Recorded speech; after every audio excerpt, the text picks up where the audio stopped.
Assalamualaikum warahmatullahi wabarakatuh. Waalaikumsalam warahmatullahi wabarakatuh. Perkenalkan Bu, kami dari kelas 11 DP. Nama saya Zakemat Farhani. Dan saya Aldir Rivaldi.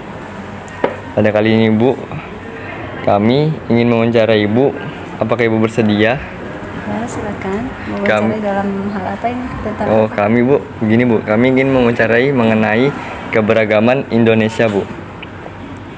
Yang pertama Bu, apakah yang Ibu ketahui mengenai keberagaman Bu? Ya, keberagaman itu adalah apa ya? Beraneka ragam, ya kan? Beraneka ragam, Heeh. Ada manusia ini, kita ada laki-laki, ada perempuan. Kemudian kita nih kalau dalam bernegara ini ada bersuku-suku, Bersuku-suku. ya kan?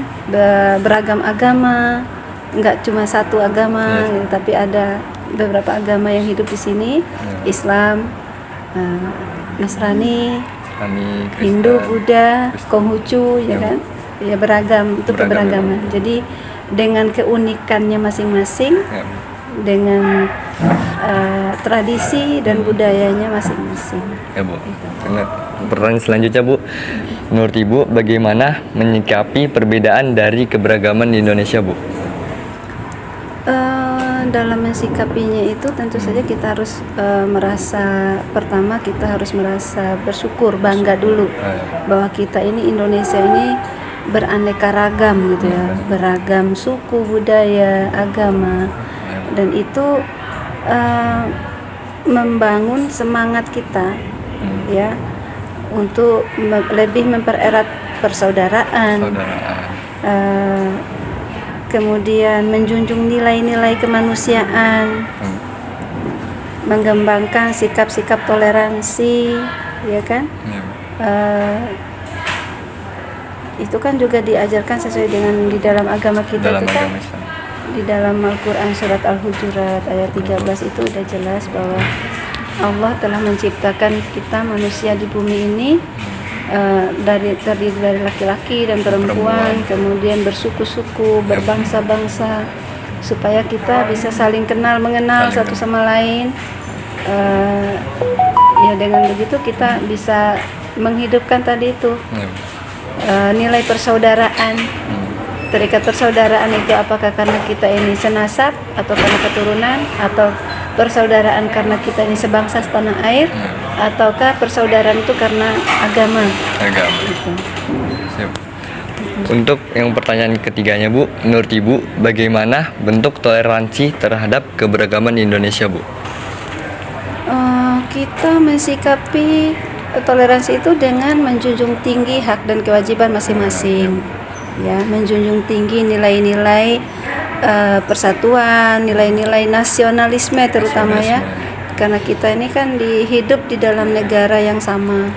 Kita harus menumbuhkan rasa nasionalisme kita sehingga dengan perbedaan itu melahirkan sebuah kekuatan, persatuan, persaudaraan, sehingga kita merasa persaudaraan kita itu ibaratkan satu tubuh, Satu tubuh. ya kan? Iya, Bu. Apabila salah satu anggota tubuh kita sakit, maka anggota tubuh yang lain juga ikut merasakannya, sakit, iya, Bu. ya kan? Bahkan mata tanpa disuruh mengeluarkan air mata, mengeluarkan air mata. ya kan?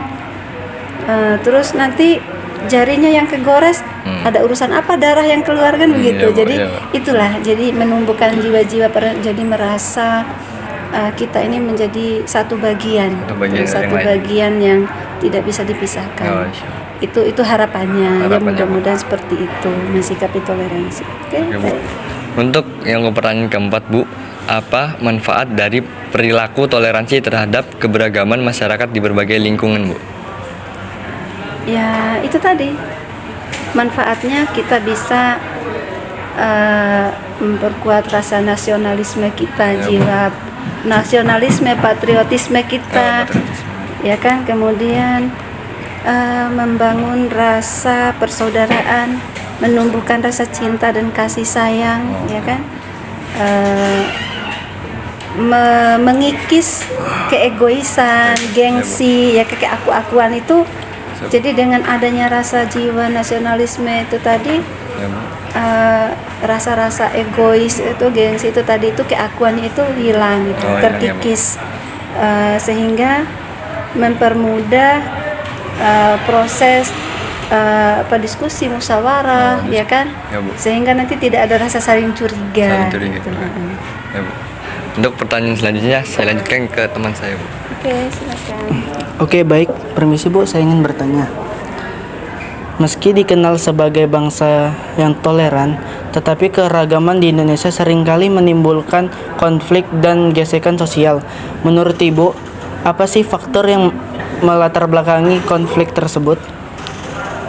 Ya, kalau menurut Ibu sih simpel aja ya, yang melatar belakangi itu mungkin karena ada faktor-faktor tadi itu, keegoisan. Jadi ada kepentingan-kepentingan yang membuat konflik itu bisa timbul, sehingga ada kepentingan-kepentingan tertentu dari beberapa golongan, ya tidak semua ya, sehingga itu nanti timbul saling hasut, menghasut gitu kan.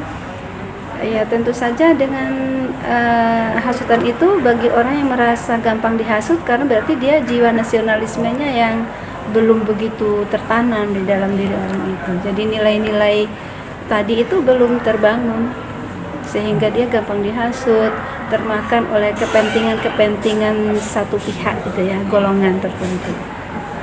Itu sih kalau menurut Ibu. Oke, pertanyaan yang terakhir Bu.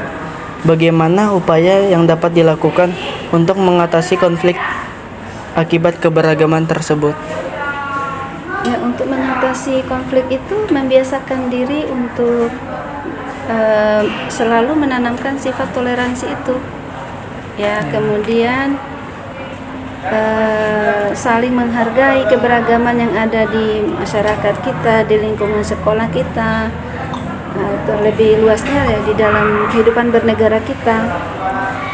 Di samping itu juga harus senantiasa menanamkan ini nilai-nilai dalam diri pribadi masing-masing, itu ada kesadaran, sehingga membangun karakter diri itu, membangun karakter dalam diri setiap pribadi itu, sehingga nanti benar-benar bangsa Indonesia ini memiliki kepribadian yang agung, menjunjung tinggi nilai-nilai nasionalisme, menjunjung tinggi nilai-nilai keberagaman tadi itu, toleransi, Bhinneka Tunggal Ika, ya kan?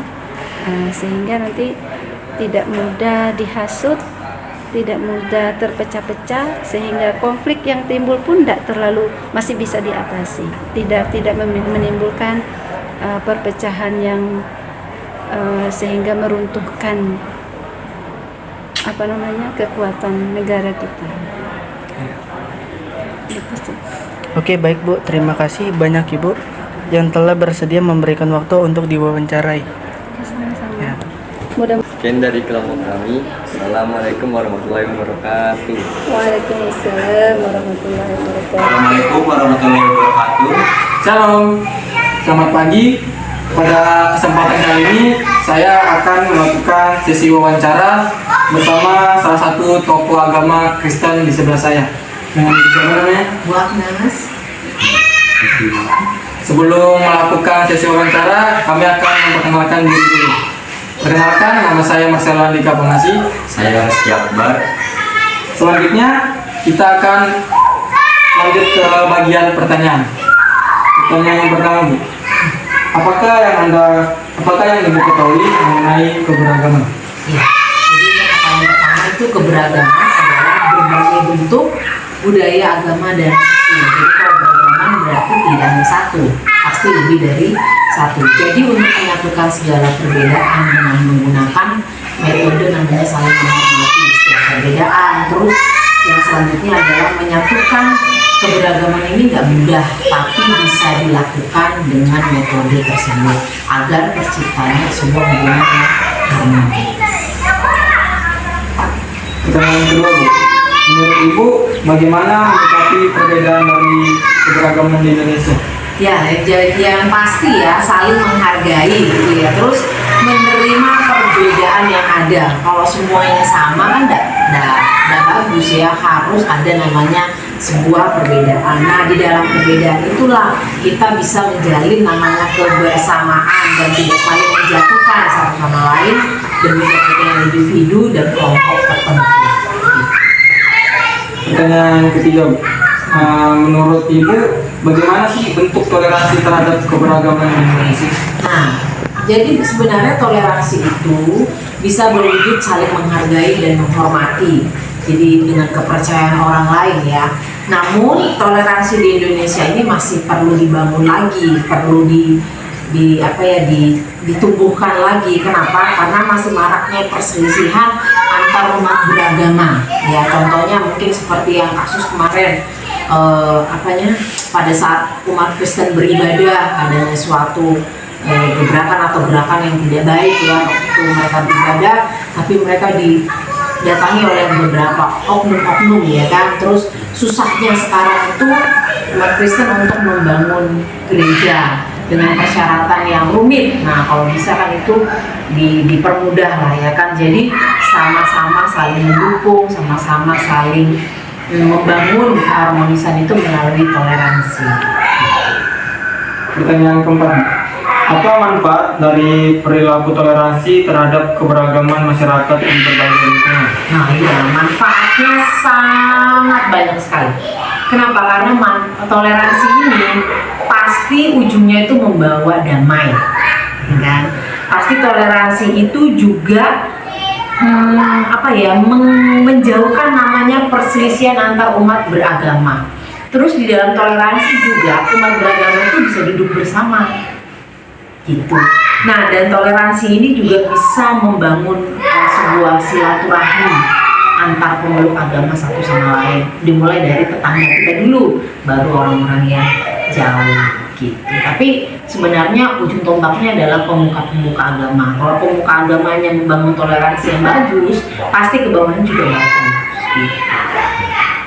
Baik Ibu, untuk pertanyaan selanjutnya, meski dikenal sebagai bangsa yang toleran, tetapi keragaman di Indonesia seringkali menimbulkan konflik dan gesekan sosial. Menurut Ibu, apa sih faktor yang melatar belakangi konflik tersebut? Nah, ada faktor-faktor memang yang melatar belakangi kenapa sih terjadinya konflik. Terjadinya konflik itu terkadang pertama dari individunya, kurangnya wawasan kebangsaan. Nah, ya kan, kurangnya wawasan kebangsaan yang luas dan ilmu agamanya kurang. Kalau ilmu agamanya orang itu cukup, pasti dia menjalankan sesuai dengan yang baik, ya kan. Kalau di Kristen itu dengan kasih, di Islam itu dengan tulus, ikhlas, ya kan, menjalankannya juga mengasihi orang lain, ya kan, tanpa embel-embel, gitu, tanpa motif apapun. Nah, itu maksudnya. Jadi kalau dua-duanya punya perasaan itu dan jangan menganggap agama dia lebih baik, agama saya lebih benar, gitu, nggak bisa. Tapi ya itu tadi, menerima orang lain, gitu ya, apa adanya, menerima dan menghormati orang lain itu dengan baik. Baik Ibu, untuk pertanyaan selanjutnya memang bagaimana upaya yang dapat dilakukan untuk mengatasi konflik akibat keberagaman? Nah, ya tadi kita dibalik dengan pertanyaan yang keempat. Nah, pertanyaan keempat tadi kan manfaat toleransi. Jadi memang untuk mengatasi konflik memang harus menggunakan metode toleransi, nggak ada yang lain. Kalau kita semua agamanya Islam sama semua kan, ya kita nggak perlu, ayo sudahlah kita sama kok gitu. Tapi kalau ada agama Islam, Kristen, Hindu, Buddha, Konghucu, Katolik, nah itu kan namanya keberagaman. Nah, bagaimana caranya untuk bisa mengatasi konflik ya dengan toleransi itu, dimana bisa menerima orang lain dan belajar menghormati agama orang lain. Baik Ibu, pertanyaan nomor 7, apakah di dalam agama yang diikuti oleh Ibu menjunjung tinggi nilai-nilai toleransi dalam keberagaman? Ya, sangat menjunjung tinggi. Kenapa? Karena di agamanya Ibu itu, di dalam kekristenan kita diajarkan adalah kasih, ya. Karena kasih, di mana kasih itu menutupi segala kesalahan dan juga mengampuni orang lain maupun mengasihi orang lain. Jadi kalau tanpa kasih, walaupun kita sekaya apapun, kita punya apapun, kalau kita nggak punya kasih dalam diri kita, mengampuni orang lain yang bersalah sama kita nggak ada apa-apa. Kita hanya ngomong kosong saja. Jadi menjalankan ibadahmu, lakukanlah dengan tulus, lakukanlah dengan kasih. Gitu sih. Demikian pertanyaan dari kelompok kami. Apakah ada pesan-pesan Bu? Oke, jadi pesannya itu bangunlah toleransi di dalam kehidupanmu, karena toleransi itu menjadi poin penting dalam hidup keberagamaan atau keragaman di Indonesia ini. Oke, God bless you. Sekian dari kami berdua, intinya harus toleransi. Assalamualaikum warahmatullahi wabarakatuh. Selamat pagi. Pagi. Bingung-bingung.